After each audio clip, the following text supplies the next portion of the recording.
사랑하는 시흥동산교회 성도 여러분 안녕하세요. 오늘 말씀은 사무엘상 21장입니다. 생각해보면 차 한잔 마주하지 않고 그저 말씀으로 이렇게 우리 성도님들을 만나 뵐 수 있는 것이 참 신비하고 귀하다는 묵상이 됩니다. 오늘도 말씀으로 한 분 한 분 만나 뵙는 것에 감사드리며 반갑습니다. 먼저 본문을 아울러 보겠습니다. 자기 소견대로 행하던 사사시대의 총체적 산물인 사울의 왕정시대가 저물어 가고 있습니다. 그리고 예수 그리스도의 왕국으로 예표되는, 그래서 하나님의 주권과 통치가 인정되는 다윗 왕조의 서막이 오르기 시작합니다. 하지만 그 시작을 위해서는 완전한 결별이 있어야만 했습니다. 다윗은 사울과 이스라엘로부터 완전히 버려진 채로 끝없는 추격과 죽음의 공포를 겪으며 10년이라는 세월 동안 도망자 생활을 합니다. 하지만 하나님의 선하심 아래서는 하나도 버릴 것이 없다고 하지 않습니까? 이 시절 다윗이 겪었던 고난은 시편에 고스란히 녹아져 있습니다. 그래서 세대와 세대를 거쳐 수많은 성도들에게 훌륭한 신앙의 모범이 되어주고 있습니다. 시편의 생생한 고백들을 통하여 우리 연약한 성도들은 그것이 마치 내 이야기라도 되는 듯 상한 마음의 자락과 감정들, 그리고 답답한 상황들을 공감받을 수 있습니다. 그리고 마치 내 이야기라도 되는 듯 구체적으로 적용하며 믿음으로 반응하는 법을 배울 수 있습니다. 이제 1절입니다. 다윗이 노베 가서 제사장 아히멜렉에게 이르니. 아멘. 다윗이 도망자 생활을 시작하는 첫 장면입니다. 사울의 살해 위협 앞에 다윗은 살기 위하여 도망칠 수밖에 없었습니다. 그리고 맨 처음 도움의 끈으로 잡은 것이 하나님의 성막이었고 제사장 아히멜렉이었습니다. 우리가 드라마 같은 것을 보면 큰 어려움 앞에 있는 사람들이 텅 빈 성전을 찾아가 앉아있는 모습이 있지 않습니까? 그것처럼 아마 다윗도 이제 어떻게 해야 할지, 어디로 가야 할지 다른 어떤 생각할 겨를도 없이 그저 하나님의 성막부터 찾아가지 않았나 싶습니다. 하지만 지금 다윗은 두려움에 압도당해 있기에 첫 출발부터 위태롭습니다. 바로 거짓말을 한 것이지요. 제사장 아히멜렉이 왜 홀로 있느냐 물었을 때 솔직하게 말하지 않고 다윗은 그저 급한 상황만 모면하려 했습니다. 지금 나는 왕의 비밀 수행을 하고 있습니다. 그래서 부하들은 다른 곳에서 만나기로 했습니다. 대충 에둘러대고 먹을 것이 있는지 필요만 채웁니다. 만약 다윗이 자기의 상황을 있는 그대로 말하고 도움을 구했다면 제사장 아히멜렉도 지금 사울 전국의 사정을 모르는 바가 아니니 어떤 방법으로든 도와주려고 했을 것입니다. 그리고 좀 더 현명하게 대처할 수 있었겠지요. 하지만 다윗이 겹겹이 쉴드를 쳐버리니 그 정도만큼만 대응할 수밖에 없었던 거지요. 때문에 이 일은 사무엘상 22장에서 보듯이 큰 비극으로 이어집니다. 제사장 85명이 한꺼번에 사울에게 죽임을 당하게 된 것입니다. 여기서 우리의 모습을 한번 거울 삼아 보려 합니다. 분명히 심각하고 하나님 앞에 도우심을 구해야 하는 일인데도 어떻습니까? 셀 나눔을 할 때 보면 뭔가 있는 그대로 말하지 않고 죄의 심각성을 굳이 드러내지 않습니다. 하나님의 임재 앞에 얄팍한 대면을 하는 것이지요. 예수님은 우리의 허물과 죄과를 대신 갚아주시기 위해 십자가에 달려 죽으셨습니다. 그 십자가 앞에 나의 자존심을 내려놓고 벌거벗을 수 있는 용기, 믿음의 공동체 가운데 임재하시는 하나님의 현존 앞에 내어놓기를 순종하는 저와 우리 성도님들 될 수 있기를 축복합니다.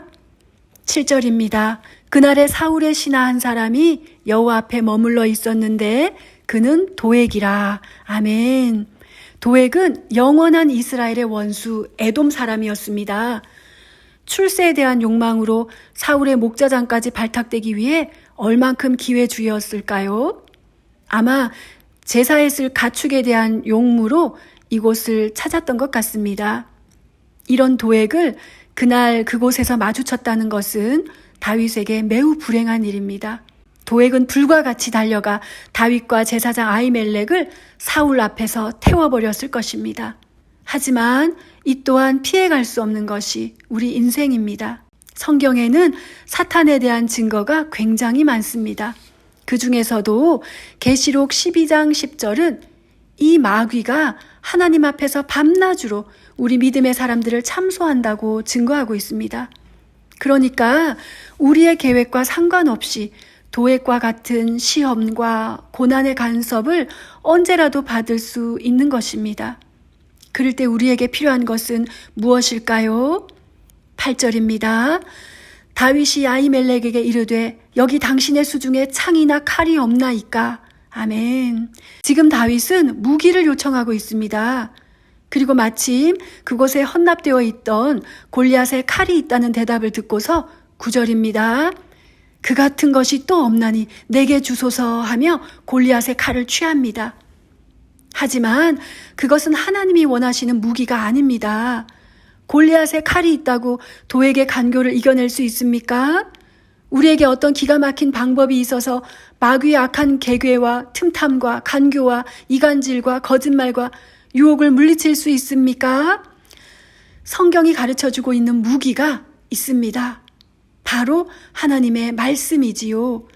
에베소서 6장을 보면 성도들을 위한 하나님의 전신갑주가 나옵니다. 13절에서 17절 쉬운 성경으로 읽어보겠습니다.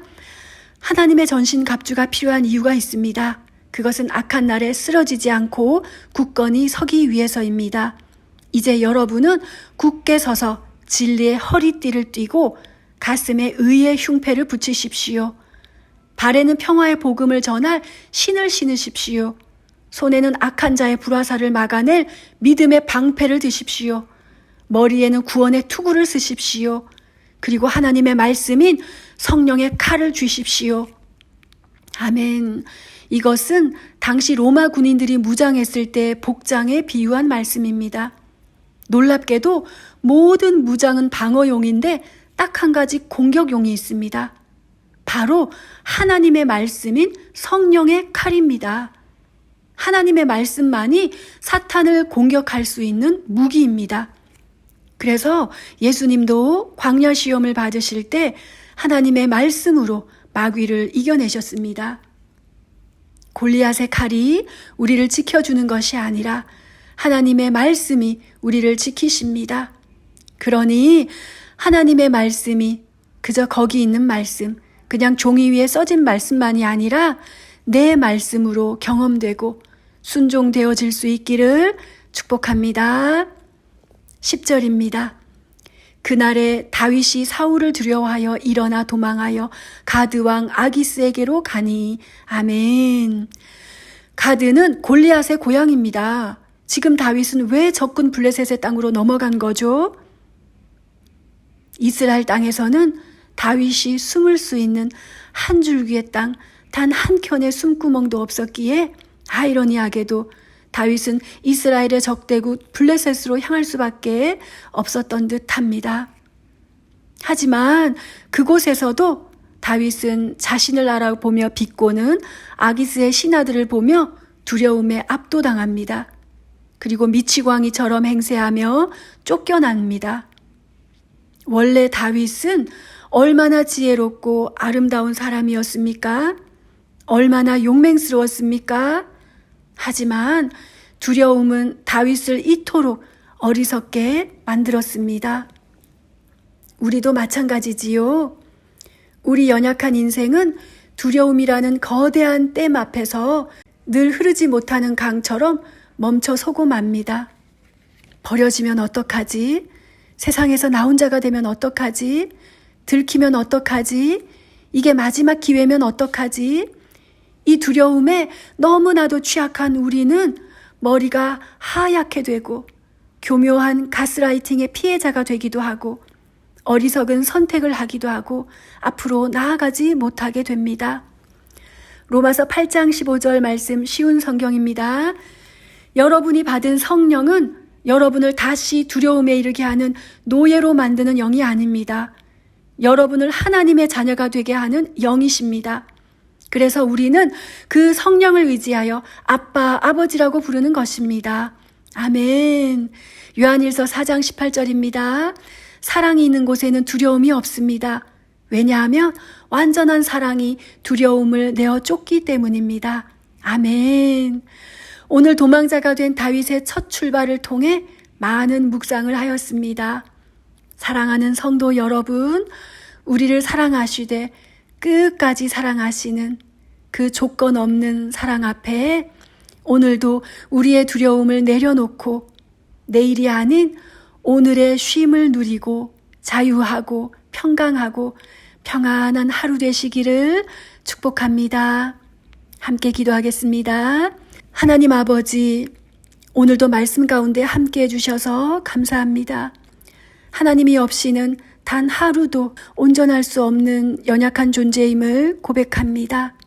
오늘도 주님을 의뢰하며 그 사랑 안에 안위되고 안전한 하루 될 수 있도록 인도하여 주옵소서. 우리를 위협하는 어떤 상황과 조건에 압도되는 것이 아니라 그 모든 것을 뛰어넘는 하나님의 크심과 완전하심을 바라보며 평강하고 자유할 수 있는 하루 되도록 인도하여 주옵소서. 그래서 누구보다 지혜롭고 맑고 밝고 빛나는 주님의 자녀 되어 세상 가운데 선한 영향력 흘려내는 주님의 종 다 되도록 인도하여 주옵소서. 예수님의 이름으로 기도드립니다. 아멘.